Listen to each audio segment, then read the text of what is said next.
பொன்னியின் செல்வன் அத்தியாயம் தான் பார்க்க போகிறோம். தலைப்பு சேற்றுப்பள்ளம். காட்டில் மேட்லேயும் கல்லில் முள்ளிலையும் அந்த பெண்ணை தொடர்ந்து வந்தியத்தேவன் ஓடிக்கிட்டே இருக்கான். ஒரு சமயம் அவள் கண்ணுக்கு தெரிகிறாங்க, மறுசமயம் அவள் மறைஞ்சு போயிடுறான். இனி அவளை பிடிக்கவே முடியாது போ அப்படின்னு தோன்றும் போது மறுபடியும் கண்ணுக்கு தெரிகிறா அவள். மாய மாரிசனை தொடர்ந்து ராமர் சென்ற கதை வந்தியத்தேவனுக்கு நினைவு வந்தது. ஆனால் இவள் மாயமும் அல்ல, மாரிசனும் அல்ல. இவளுடைய கால்களிலே மானின் வேகம் தான் இருக்குது அப்படிங்கிறத நினச்சிக்கிட்டு, அம்மம்மா என்ன விரைவாக ஓடுறான், எதற்காக அவளை தொடர்ந்து ஓடுறோம், இது என்ன பைத்தியக்காரத்தனம்னு நினைக்கிறான். உடனே அதற்கு ஒரு காரணம் கற்பித்து கொண்டான். கோடிக்கரை நெருங்க நெருங்க சேந்தன் அமுதன் வர்ணித்து மங்கையின் நினைவு அவனுக்கு அடிக்கடி வந்து கொண்டிருந்தது. இவள் அந்த பூங்குழலியாகத்தான் இருக்க வேணும். இவளுடன் சிநேகம் செய்து கொண்டால் வந்த காரியம் நிறைவேறுவதற்கு அனுகூலமாக இருக்கும். அத்துடன் கலங்கரை விளக்கத்துக்கு போக வழி கேட்டும் தெரிஞ்சுக்கலாம் அப்படின்னு துரத்திட்டே ஓடுறான். தொலை தூரத்தில் வரும்போதே அவர்களுக்கு கலங்கரை விளக்கு நூச்சி தெரிஞ்சிருச்சு. ஆனால் அதை நெருங்குவது எளிதாக இல்லை. காட்டுக்குள் புகுந்தும் கலங்கரை விளக்கும் தெரியவே இல்லை. காட்டுக்குள்ளே சுற்றி சுற்றி வருவதாக ஏற்பட்டதே தவிர வழி அகப்படவே இல்லை. இந்த சமயத்தில் தான் குலகர் கோயிலின் மதில் சுவரின் மேல் பூங்குழலி வந்தியத்தேவன் பார்த்திருக்கான். அவளை பிடித்து வழி கேட்கலாம் என்று பார்த்தால் அவள் இப்படி மாயமானை போல் பிடிபடாமல் ஓடுகிறாளே. இவளை இப்படியே விட்டு திரும்ப வேண்டியதுதான். ஆனால் ஓட்டப்பந்தயத்தில் கூட ஒரு பெண்ணுக்கு தோற்பது என்றால் அதுவும் மனதுக்கு சரியாக படலை. அதோ திறந்த வெளி வந்துவிட்டது. சற்று தூரத்தில் நீலக்கடல் தெரிகிறது. விரிந்து பறந்து அமைதி குடிகொண்ட அந்த கடலின் தோற்றம் என்ன அழகா இருக்கு. அதோ கலங்கரை விளக்கமே தெரிகிறது. அதன் உச்சியில் இப்போது ஜோதி கொழுந்து விட்டு எரிகிறது. அதன் செந்நிற கதிர்களை நாலா பக்கமும் பரவி விழுந்து விசித்திரமான ஒரு ஜால வித்தைகளை தான் செஞ்சுட்டு இருக்கு. இந்த இடத்துல இந்த பெண்ணை பின்தொடர்வதை விட்டுவிட்டு கலங்கரை விளக்கத்தை நோக்கி போகலாமா? கூடாது. இந்த திறந்த வெளியில் இவளை ஓடி பிடித்துவது சுலபம். இங்கே அவ்வளவு மணலும் கூட இல்லை. கால் மணலில் புதையவும் இல்லை. பூமியில் புல் முளைத்து கெட்டிப்பட்டி இருக்கிறது. சில இடங்களில் சேர் காய்ந்து நல்லாவே பொருந்து கிடக்கிறது. இங்கெல்லாம் தடங்கள் இன்றி ஓடலாம். அந்த பெண்ணை இலகுவாய் பிடித்து விடலாம். மேலும் அவள் கடலை நோக்கியல்லவா ஓடுகிறாள். எவ்வளவு ஓடினாலும் முடிவில் கடலோரத்தில் சென்று அவள் நின்றுதானே ஆக வேண்டும். ஒருவேளை இந்த விந்தையான பெண் கடலிலேயே மூழ்கி மறைந்து விடுவாளோ? அடடா, குதிரையிலேயே ஏறி வராமல் போனோமே. அப்படி வந்திருந்தா இந்த திறந்த வெளியில் ஒரு நொடி இவளை பிடிச்சிருக்கலாம். அதோ அவள் சற்று தயங்கி நிற்கிறாள். நேரே கடலை நோக்கி ஓடாமல் வலது பக்கமாக திரும்பி ஓடுகிறாள். தன்னிடம் பிடிபடாமல் இருப்பதற்காக வலதுபுறத்தில் சற்று தூரத்தில் தென்பட்ட காட்டை நோக்கி ஓடுகிறாள். காட்டுக்குள் அவள் புகுந்து விட்டால் நிச்சயமாக பிடிக்க முடியாது. இத்தனை நேரம் ஓடியதும் வீண்.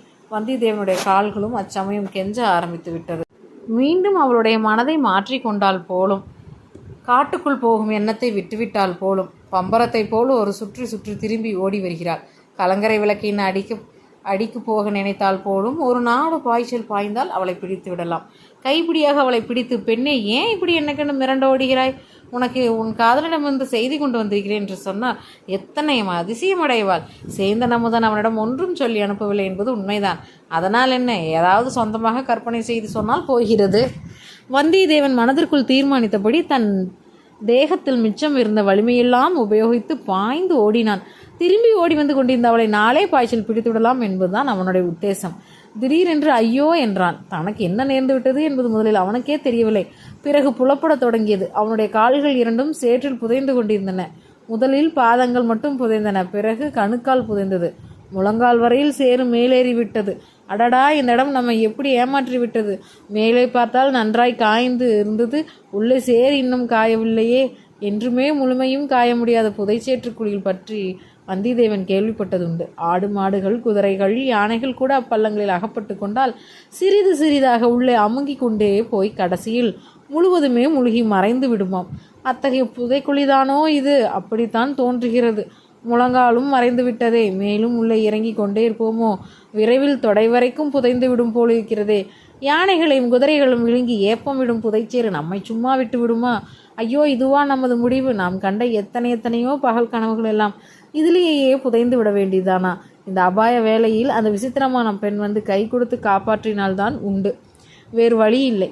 ஒரு பெருங்கூச்சல் போட்டு பார்க்கலாம். இவ்விதம் எண்ணி வந்தியத்தேவன், ஐயோ, நான் செத்தேன், சேற்றில் முழுகி சாகிறேன், என் கை கொடுத்து உதவி செய்து காப்பாற்றுவார் யார் இல்லையா என்று கத்தினான். அந்த கூக்குரல் பூங்குழலின் காதில் விழுந்தது. அவனுக்கு நேரெதிரே சற்று தூரத்தில் ஓடிக்கொண்டிருந்த பூங்குழலி நின்றாள். ஒரு கணம் தயங்கினாள். வந்தியத்தேவனுடைய அபாயமான நிலையை பார்த்து தெரிந்து கொண்டாள். மறுகணம் அங்கே பாதி மணலிலும் பாதி சேற்றுக்குள்ளிலும் கிடந்த படகு ஒன்று அவள் கவனத்தை கவர்ந்தது.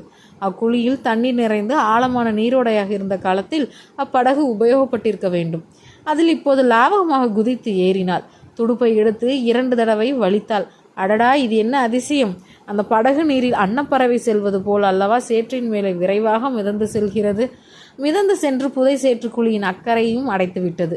பூங்குழலி கெட்டித்தரையில் குதித்தாள். கரையில் கால்களை நன்றாய் ஊன்றி கொண்டு வந்தியத்தேவனுடைய கைகளை பற்றி கரையில் இழுத்து விட்டாள்.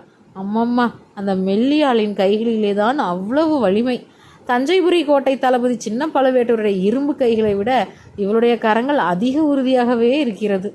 கரை ஏறியதும் வந்தியத்தேவன் கலகலவென்று சிரித்தான். அவனுடைய கால்கள் மட்டும் கொஞ்சம் நடுங்கிக் கொண்டிருந்தன. என்னை காப்பாற்றி கரை சேர்த்து விட்டதாக உனக்கு எண்ணம் போலிருக்கிறது. நீ வந்திராவிட்டால் நான் கரையேறி இருக்க மாட்டேன் என்று நினைத்தாயோ என்றான்.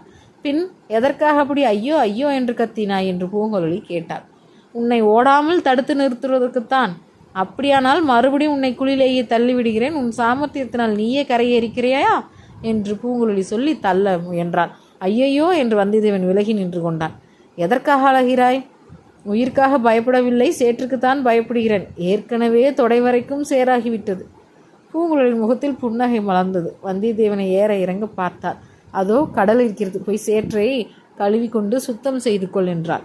நீ கொஞ்சம் முன்னால் சென்று வழிகாட்ட வேண்டும் என்றான் வந்தியத்தேவன்.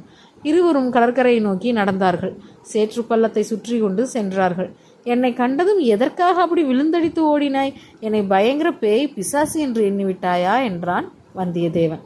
இல்லை, பேய் பிசாசு என்று எண்ணவில்லை, ஆந்தை என்று எண்ணினேன். உன் மூஞ்சை போய்ப்பார், அப்படியே ஆந்தை மூஞ்சி மாதிரி இருக்கிறது என்று கூறிவிட்டு சிரித்தாள். வந்தியத்தேவனுக்கு தன் தோற்றத்தை குறித்து கர்வம் அதிகம்.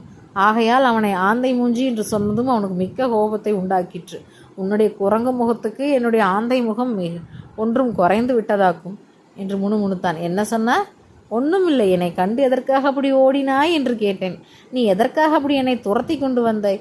கலங்கரை விளக்கத்துக்கு வழி கேட்பதற்காக உன்னை துரத்தி கொண்டே வந்தேன்.